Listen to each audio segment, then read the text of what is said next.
24 मार्च विज्ञान का 100% real paper मिल चुका है। नमस्कार प्यारे बच्चों, स्वागत आप सभी का आपके अपने YouTube चैनल में। अगर आप राजस्थान बोर्ड कक्षा 8 के स्टूडेंट हैं, 24 मार्च साइंस विज्ञान पेपर की आप तैयारी कर रहे हैं, तो ये वीडियो आप सभी बच्चों के लिए स्पेशल है। वीडियो को आपको कंप्लीट देखना है। इस वीडियो के अंदर मैं आपको राजस्थान बोर्ड कक्षा 8 विज्ञान साइंस का एक ऐसा पेपर देने वाला हूं जो आपके 24 मार्च को आने वाला है। अगर आप भी 24 मार्च साइंस के पेपर में, विज्ञान के पेपर में धुआं करना चाहते हैं, पूरे पेपर में 80 नंबर अगर आपको फोड़ना है, तो ये पूरा पेपर आपको तैयार करना है। ये आपके 24 मार्च वाला पूरा पेपर इस वीडियो के अंदर आपको मिलने वाला है। तो वीडियो को आपको कहीं पर भी स्किप नहीं करना है, वीडियो को आपको कंप्लीट देखना है। तो सबसे पहले आप देख सकते हैं पेपर में ये आपको साइंस पेपर का कोड दे रखा है UP07। आप चेक कर लेना, जब आपका एग्जाम होगा 24 मार्च को यही कोड आपको मिलेगा। प्रारंभिक शिक्षा पूर्णता प्रमाण पत्र परीक्षा 2025 का ये पेपर है। आपके प्रारंभिक शिक्षा पूर्णता प्रमाण पत्र परीक्षा 2025 का ये पेपर है आपके, जो आपके 24 मार्च को होने वाला है, जो आपके 24 मार्च को होने वाला है। अगर आप भी 24 मार्च विज्ञान के पेपर में, साइंस के पेपर में अगर आपको भी पूरे 80 मार्क्स फोड़ना है, पूरे 80 नंबर अगर आपको भी अचीव करना है, तो ये पूरा पेपर आपको अच्छे से पढ़ना है, पूरा पेपर आपको अच्छे से तैयार करना है। और इस पूरे पेपर का जो सॉल्यूशन है वो इस वीडियो के अंदर मैं आपको बताने वाला हूं। तो क्लास 8 कक्षा 8 साइंस विज्ञान का ये पेपर है, आपके साइंस का ये पेपर है जो आपके 24 मार्च को होने वाला है। सबसे पहले आप देख सकते हैं नंबर ऑफ क्वेश्चन, यानी कुल प्रश्नों की जो संख्या है वो पेपर में कुल प्रश्न है वो आपके हैं 25, और कुल प्रश्नों की जो संख्या है वो आपके है 08। यहाँ पर टाइम है, समय है वो आपको दे रखा है 2 घंटे 30 मिनट का आपको टाइम दिया जाएगा। 2 घंटे 30 मिनट आपको मिलेंगे और इसी टाइम में आपको ये साइंस का पूरा पेपर हल करना है। मैक्सिमम मार्क है, पूर्णांक है वो आप देख सकते हैं 80 नंबर का ये पेपर आपके होने वाला है। अगर आप भी 24 मार्च विज्ञान के पेपर में, साइंस के पेपर में अगर आपको भी पूरे 80 नंबर फोड़ना है, तो ये पूरा पेपर आपको तैयार करना है। तो सबसे पहले परीक्षार्थी स्वयं भरे। तो यहाँ पर आपको जो आपके नामांक जो रोल नंबर है वो आपको अंकों में लिखना है। ओके, यहाँ पर आपको अंकों में फिल करना है। और यहाँ पर देखिए परीक्षार्थी के हस्ताक्षर, तो यहाँ पर आपको अपने हस्ताक्षर करने हैं, अपना नाम लिखना है। और यहाँ पर इस वाले कॉलम में जिस टीचर की आपकी ड्यूटी लगी है उसका सिग्नेचर होगा, यहाँ पर आपको फिल नहीं करना है कुछ भी।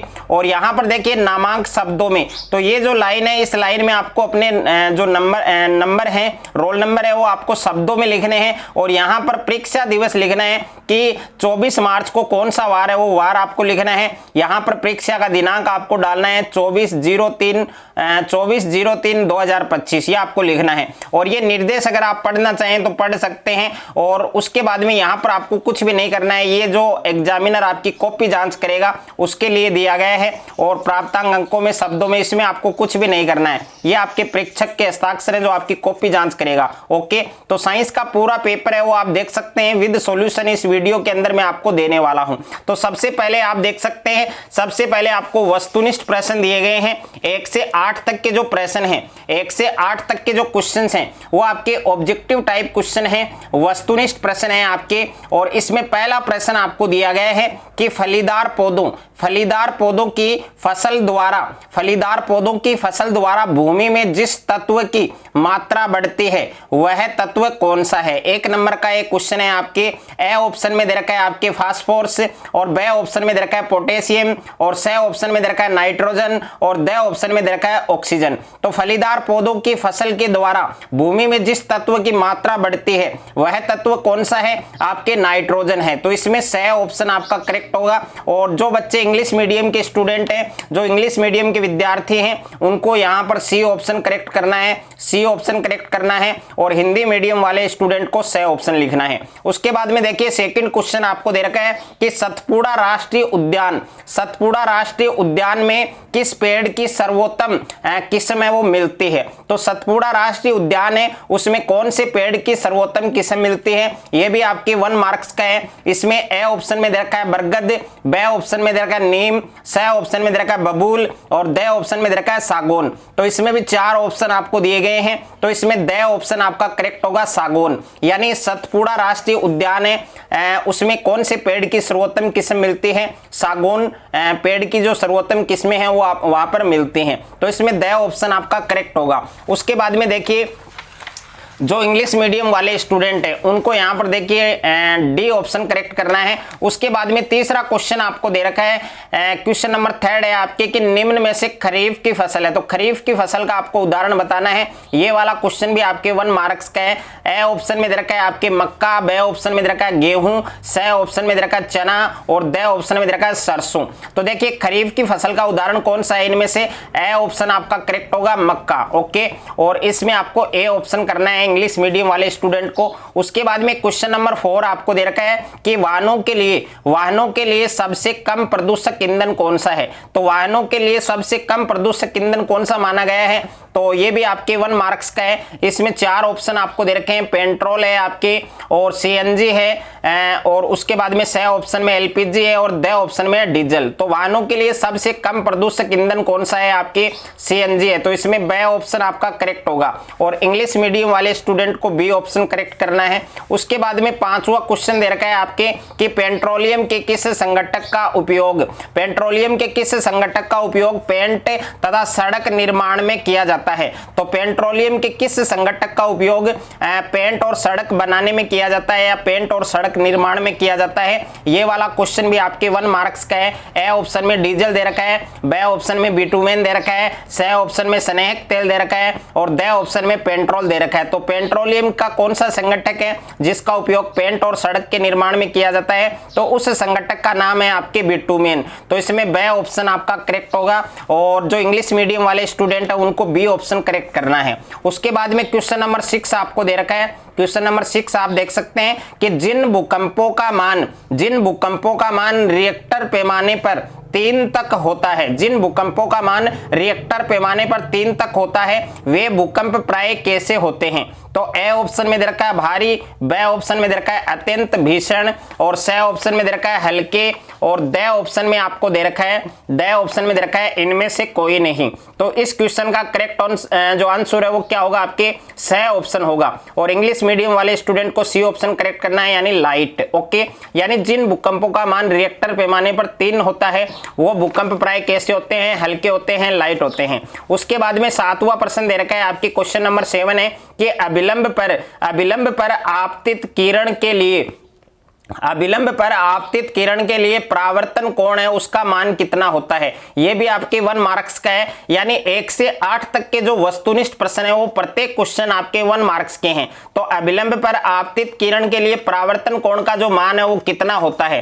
तो ए ऑप्शन में दे रखा है 90 डिग्री, बे ऑप्शन में दे रखा है 0 डिग्री और स ऑप्शन में दे रखा है 45 डिग्री और द ऑप्शन में दे रखा है 180 डिग्री। तो इस क्वेश्चन का करेक्ट आंसर क्या होगा? आपके ऑप्शन नंबर बे होगा। यानी अविलंब पर आपतित किरण के लिए परावर्तन कोण का मान कितना होगा? आपके 0 डिग्री होगा। उसके बाद में इंग्लिश मीडियम वाले स्टूडेंट को बी ऑप्शन करना है। 8वां प्रश्न दे रखा है, क्वेश्चन नंबर 8 है आपके कि पुतली के साइज यानी पुतली का जो आकार है, साइज है, उसको नेत्र के किस भाग के द्वारा नियंत्रित किया जाता है, कंट्रोल किया जाता है? तो पुतली के साइज को नेत्र के किस भाग द्वारा नियंत्रित किया जाता है? ये भी आपके 1 मार्क्स का है। ए ऑप्शन में है रेटिना, बे ऑप्शन में है दृष्टि पटल, स ऑप्शन में है स्वच्छ मंडल और द ऑप्शन में आपके आइरिस। तो देखिए पुतले के साइज को नेत्र के किस भाग द्वारा नियंत्रित किया जाता है? आइरिस भाग के द्वारा नियंत्रित किया जाता है। आइरिस का दूसरा नाम है आपके परितारिका। ये भी आप याद रखना चाहें तो याद रख सकते हैं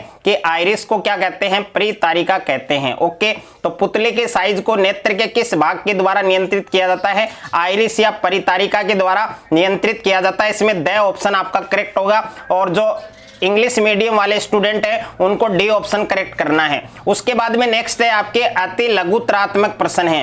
अति लघुतरात्मक प्रश्न है, प्रश्न संख्या 9 से 12 तक के जो क्वेश्चंस हैं वो आपके अति लघुत्तरीय प्रश्न है, very short answer type questions हैं और यहाँ पर प्रत्येक क्वेश्चंस हैं वो आपके 2 मार्क्स का है। तो इसमें क्वेश्चन नंबर 9 आपको दे रखा है कि खाद्य परिरक्षक से क्या तात्पर्य है। तो खाद्य परिरक्षक से आपका क्या अभिप्राय है, क्या तात्पर्य, आप क्या समझते हैं, यानी खाद्य परिरक्षक की परिभाषा आपको लिखनी है। व्हाट डज फूड प्रिवेजेटेड मेन, ओके, तो यानी जो खाद्य परिरक्षक है उसकी डेफिनेशन आपको लिखनी है। और क्वेश्चन नंबर 10 है आपके कि ईंधन के ऊष्मीय मान को परिभाषित कीजिए। तो ईंधन का जो ऊष्मीय मान है उसकी आपको डेफिनेशन लिखनी है, परिभाषा लिखनी है। ये वाला क्वेश्चन भी आपके 2 मार्क्स का है। उसके बाद में नेक्स्ट है आपके क्वेश्चन नंबर 11 आपको दिया गया है। क्वेश्चन नंबर 11 आप देख सकते हैं यहाँ पर कि बाह्य निषेचन से क्या तात्पर्य है, यानी जो एक्सटर्नल जो फर्टिलाइजेशन है उनके बारे में आपको लिखना है। बाह्य निषेचन से आपका क्या तात्पर्य है, आपका क्या अभिप्राय है, उसकी आपको डेफिनेशन लिखनी है। और ऐसे प्राणी का नाम आपको लिखना है जिनमें बाह्य निषेचन पाया जाता है। तो ऐसे प्राणी या जीव का नाम लिखना है आपको जिसमें बाह्य निषेचन जो एक्सटर्नल फर्टिलाइजेशन है वो पाया जाता है। तो ऐसे प्राणी का नाम भी आपको बताना है। ये वाला क्वेश्चन भी आपके 2 मार्क्स का है। उसके बाद में क्वेश्चन नंबर 12 है आपके कि अपसर्व्य और प्रासर्व्य तरंगों में अंतर लिखिए।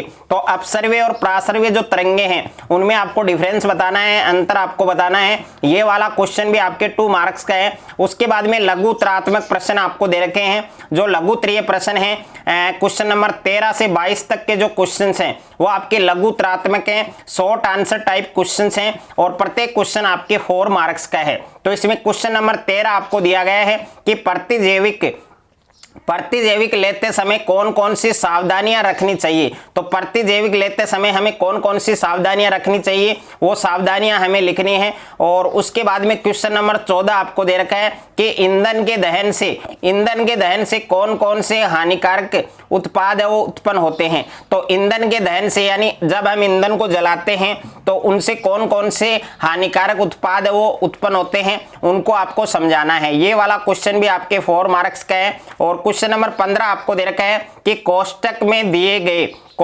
दिए गए शब्दों में से उचित शब्द का चयन कर रिक्त स्थानों की पूर्ति कीजिए। तो कोष्टक में जो शब्द आपको दिए गए हैं उन शब्दों में से जो उचित शब्द है उसका आपको चयन करना है और रिक्त स्थानों की आपको पूर्ति करनी है। तो इसमें कौन कौन से शब्द आपको दिए गए हैं, देखिए, from the word given in bracket select the word and fulfil the blank place. तो इसमें पहला दे रखा है साइलो, दूसरा दे रखा है आपके सिंचाई, तीसरा दे रखा है आपकी फसल यानी क्रॉप और एक है आपके जुताई। तो यहाँ पर इंग्लिश में भी आप देख सकते हैं साइलो है, इरिगेशन है, क्रॉप है और प्लोविंग है। तो देखिए पहला आपको दिया गया है, इसमें पहले रिक्त स्थान में क्या आएगा आपके में, यहाँ पर देखिए उचित समय एवं अंतराल पर फसल को जल देना पानी देना। उचित समय एवं अंतराल पर फसल को जल देना या पानी देना क्या कहलाता है, सिंचाई कहलाता है। क्या कहलाता है, सिंचाई कहलाता है। तो इस रिक्त स्थान में आपको क्या फिल करना है, सिंचाई। और सिंचाई को इंग्लिश में क्या कहते हैं, सिंचाई को इंग्लिश में क्या कहते हैं, सिंचाई को इंग्लिश में हम बोलते हैं इरिगेशन। क्या बोलते हैं, इरिगेशन। तो इंग्लिश मीडियम वाले स्टूडेंट्स हैं उनको इरिगेशन लिखना है। उसके बाद में दूसरा क्वेश्चन दे रखा है आपके कि मिट्टी को उलटने पलटने व पोला करने की प्रक्रिया, मिट्टी को उलटने पलटने व पोला करने की जो प्रक्रिया है वो क्या कहलाती है, जुताई कहलाती है। तो इस रिक्त स्थान में आपको क्या लिखना है, जुताई लिखना है। और जुताई को इंग्लिश में क्या कहते हैं, प्लोविंग कहते हैं। तो इंग्लिश मीडियम वाले स्टूडेंट हैं उनको प्लोविंग इंग्लिश में लिखना है। उसके बाद में तीसरा है आपके कि बीजों का बड़े पैमाने पर भंडारण करने के लिए उपयुक्त होने वाले जो पात्र हैं उन पात्रों को क्या कहते हैं, साइलो कहते हैं। उन पात्रों को क्या कहते हैं, साइलो। और इंग्लिश मीडियम वाले स्टूडेंट को लिखना है SILO। ओके, ये मीनिंग आपको लिखना है यहाँ पर SILO, ये इंग्लिश मीडियम वाले स्टूडेंट को लिखना है। क्वेश्चन नंबर 4 आपको दे रखा है कि एक ही किस्म के पौधों को एक ही स्थान पर उगाया जाना, एक ही किस्म के पौधों को एक ही स्थान पर एक ही जगह पर उगाया जाना क्या कहलाता है, फसल कहलाता है। तो इस रिक्त स्थान में आपको क्या लिखना है, फसल लिखना है। और यहाँ पर इंग्लिश मीडियम वाले जो स्टूडेंट हैं उनको क्या लिखना है, क्रॉप लिखना है। उसके बाद में क्वेश्चन नंबर 16 है आपके, निम्नलिखित प्रश्नों के उत्तर एक शब्द में लिखिए। तो यहां पर देखिए 4 क्वेश्चन दिए गए हैं और प्रत्येक क्वेश्चन आपके 1 मार्क्स के हैं, तो टोटल 4 मार्क्स का एक क्वेश्चन है आपके। Answer the following questions in a word. तो इसमें पहला क्वेश्चन आपको दिया गया है कि अग्नाशय है वो कौन सा हार्मोन स्रावित करता है। अग्नाशय है वो कौन सा हार्मोन स्रावित करता है जो मधुमेह रोग को नियंत्रित करता है। यानी अग्नाशय है वो कौन सा हार्मोन स्रावित करता है जो मधुमेह रोग को नियंत्रित करता है। डायबिटीज जो रोग है, मधुमेह रोग को डायबिटीज रोग कहते हैं, तो उसको क्या करता है, कंट्रोल करता है, नियंत्रित करता है। तो उस हार्मोन का क्या नाम है, इंसुलिन हार्मोन। ये यहां पर आप देख सकते हैं इंसुलिन हार्मोन, आपको इंसुलिन हार्मोन इसमें लिखना है, तो इंसुलिन हार्मोन इसका करेक्ट आंसर होगा। उसके बाद में दूसरा क्वेश्चन दे रखा है आपके कि किशोरावस्था में होने वाले परिवर्तन है वो किसके द्वारा नियंत्रित होते हैं। तो किशोरावस्था में होने वाले जो चेंजेस हैं, जो परिवर्तन है वो किसके द्वारा कंट्रोल होते हैं, किसके द्वारा नियंत्रित होते हैं, हार्मोन के द्वारा नियंत्रित होते हैं। तो इसमें आपको क्या लिखना है, हार्मोन द्वारा। ओके, इसमें आपको लिखना है हार्मोन द्वारा। उसके बाद में तीसरा क्वेश्चन है आपके AIDS यानी एड्स है वो किस विषाणु के द्वारा होता है। तो एड्स है वो कौन से विषाणु के द्वारा होता है, HIV, और इसका पूरा नाम क्या है, ह्यूमन इम्यूनो वायरस। ओके, ये भी आपको ध्यान रखना है। और 4 नंबर क्वेश्चन दिया गया है कि क्रोध चिंत्या उत्तेजना की अवस्था में तनाव के संयोजन का जो कार्य है वो कौन सा हार्मोन करता है। तो क्रोध है, चिंता है और उत्तेजना की जो अवस्था है उसमें तनाव के संयोजन का जो कार्य है वो कौन से हार्मोन के द्वारा किया जाता है, उस हार्मोन का नाम आपको बताना है, उस हार्मोन का नाम आपको लिखना है। तो इस क्वेश्चन का करेक्ट आंसर सभी बच्चों को कमेंट बॉक्स में बताना है। उसके बाद में क्वेश्चन नंबर 17 आपको दे रखा है कि निम्नलिखित कथनों के सामने सत्य यानी T और असत्य यानी F लिखना है आपको। सत्य को ट्रूथ बोलते हैं और असत्य को फॉल्स बोलते हैं। तो जो कथन सत्य है उसमें आपको T फिल करना है, जो असत्य है, गलत है, उसमें F फिल करना है। और इसमें प्रत्येक जो क्वेश्चन है वो आपके 1 नंबर का है। टोटल 4 नंबर का एक क्वेश्चन आपको दे रखा है। तो इसमें पहला क्वेश्चन आप देख सकते हैं कि गुरुत्व बल है वो एक आकर्षण बल है। गुरुत्व बल क्या है, एक आकर्षण बल है। तो ये कथन क्या है, सत्य है। तो इसमें आपको क्या फिल करना है, T फिल करना है। दूसरा दे रखा है आपके कि किसी वस्तु पर एक ही दिशा में लगाए गए बल है वो जुड़ जाते हैं। यानी किसी वस्तु पर एक ही दिशा में लगाए गए बल है वो आपस में ऐड हो जाते हैं, जुड़ जाते हैं। तो ये कथन भी क्या है, आपके सत्य है, सही है। तो इसमें भी आपको T फिल करना है। तीसरा दे रखा है आपके कि बल द्वारा किसी वस्तु की गति की अवस्था में परिवर्तन नहीं लाया जा सकता। बल के द्वारा हम किसी भी वस्तु की गति की अवस्था में परिवर्तन है वो नहीं कर सकते हैं। तो ये कथन आपके क्या होगा, गलत होगा। तो इसमें आपको F फिल करना है। 4 नंबर है आपके कि स्थिर वैद्युत बल है वो संपर्क बल का उदाहरण है। तो ये कथन भी क्या है, आपके गलत है। तो इसमें भी आपको F फिल करना है। उसके बाद में क्वेश्चन नंबर 18 आपको दे रखा है। क्वेश्चन नंबर 18 आप देख सकते हैं कि प्रवासी पक्षी, क्वेश्चन नंबर 18 है आपके कि प्रवासी पक्षी से क्या तात्पर्य है। इसकी आपको डेफिनेशन लिखनी है, परिभाषा आपको बतानी है और कोई 2 संकटापन्न जंतुओं के नाम भी आपको लिखने हैं। यानी प्रवासी पक्षी की परिभाषा अगर आप लिखोगे तो 2 नंबर मिलेंगे और यहाँ पर संकटापन्न जंतुओं के नाम लिखोगे तो भी 2 नंबर मिलेंगे। तो ये टोटल 4 नंबर का है। दोनों ही प्रश्न आपको करने हैं, प्रवासी पक्षी की परिभाषा भी बतानी है और कोई 2 संकटापन्न जंतु उनके नाम भी आपको लिखने हैं। उसके बाद में प्रश्न संख्या 19 आपको दे रखा है कि सर्पी घर्षण व लोटनिक घर्षण में अंतर लिखिए। तो सर्पी घर्षण और लोटनिक घर्षण है उनमें आपको डिफरेंस बताना है, अंतर बताना है। क्वेश्चन नंबर 20 है कि एक दोलक है वो 60 सेकंड में 240 बार क्या करता है, दोलन करता है। इसका आवर्तकाल और इसकी जो आवृत्ति है वो हमें ज्ञात करनी है। क्वेश्चन नंबर 21 आपको दे रखा है कि भूकंप की शक्ति है उसका मापन है वो किस पैमाने के द्वारा किया जाता है। तो भूकंप की शक्ति का मापन है वो कौन से पैमाने पर किया जाता है, रिक्टर पैमाने पर किया जाता है। और भूकंप आने के 3 कारण है, 3 रीजन है वो आपको लिखने हैं। और क्वेश्चन नंबर 22 आपको दे रखा है कि मानव नेत्र का स्वच्छ नामांकित चित्र बनाइए। तो मानव नेत्र है उसका मानव नेत्र है जो आंख है उसका स्वच्छ डायग्राम आपको बनाना है, नामांकित चित्र आपको बनाना है। और मानव नेत्र के कोई 2 कार्य आपको लिखने हैं, यानी आंख है वो आंख है उसके आपको कोई 2 कार्य आपको लिखने हैं। उसके बाद में निम्नात्मक प्रश्न आपको दे रखे हैं, इजी टाइप क्वेश्चंस आपको दे रखे हैं। तो क्वेश्चन नंबर 23 से 25 तक के जो प्रश्न हैं वो आपके निम्नात्मक हैं, इजी टाइप क्वेश्चंस हैं। तो इसमें क्वेश्चन नंबर 23 आपको दे रखा है और इसमें पहला जो विकल्प है कि पेट्रोलियम के विभिन्न संघटक तथा उनके उपयोग को एक सारणी बनाकर आपको प्रदर्शित करना है। और ब ऑप्शन में दे रखा है पहला प्रश्न कि रेड डाटा पुस्तक क्या है, रेड डाटा पुस्तक क्या है इसको आपको समझाना है। और तीसरा प्रश्न है कि पीयूष ग्रंथि के द्वारा स्रावित हार्मोन का नाम लिखना है और इसके कोई 2 कार्य आपको लिखने हैं। तो पीयूष ग्रंथि के द्वारा कौन सा हार्मोन स्रावित होता है और उसके कोई 2 कार्य हैं वो आपको लिखने हैं।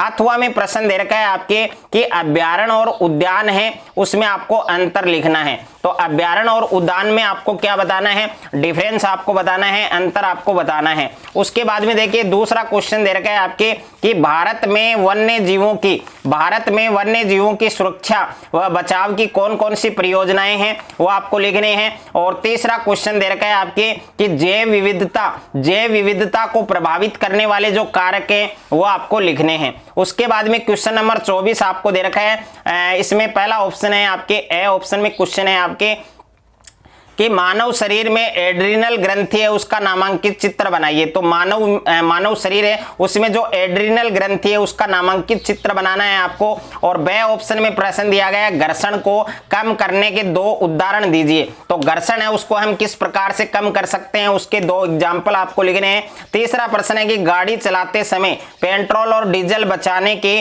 कोई 4 उपाय लिखिए। तो गाड़ी चलाते समय पेट्रोल और डीजल है उसको हम किस प्रकार से बचा सकते हैं उसके 4 उपाय आपको लिखने हैं। अथवा में प्रश्न दे रखा है आपके पहला प्रश्न है कि शुक्राणु की संरचना का चित्र बनाइए। तो इसमें आपको शुक्राणु की जो संरचना है उसका डायग्राम बनाना है, स्पर्म है उसकी स्ट्रक्चर आपको बनानी है। और दूसरा क्वेश्चन दे रखा है आपके आभासी और वास्तविक प्रतिबिंब में क्या अंतर है, तो अंतर बताना है। और तीसरा प्रश्न है कि अलैंगिक जनन क्या है, अलैंगिक जनन के कोई 2 लाभ आपको लिखने हैं। तो इसमें अलैंगिक जनन की परिभाषा और इसके 2 एग्जाम्पल आपको बताने हैं। उसके बाद में क्वेश्चन नंबर 25 है आपके कि दाब किसे कहते हैं इसका मात्रक लिखिए। तो दाब का मात्रक क्या होता है आपके पास्कल होता है, दाब का मात्रक क्या होता है पास्कल। और इसकी परिभाषा आपको मिल जाएगी बुक में, अच्छे से आप इसको परिभाषा को अच्छे से आपको याद करना है। और दूसरा प्रश्न है संपर्क और असंपर्क बल में आपको अंतर लिखना है।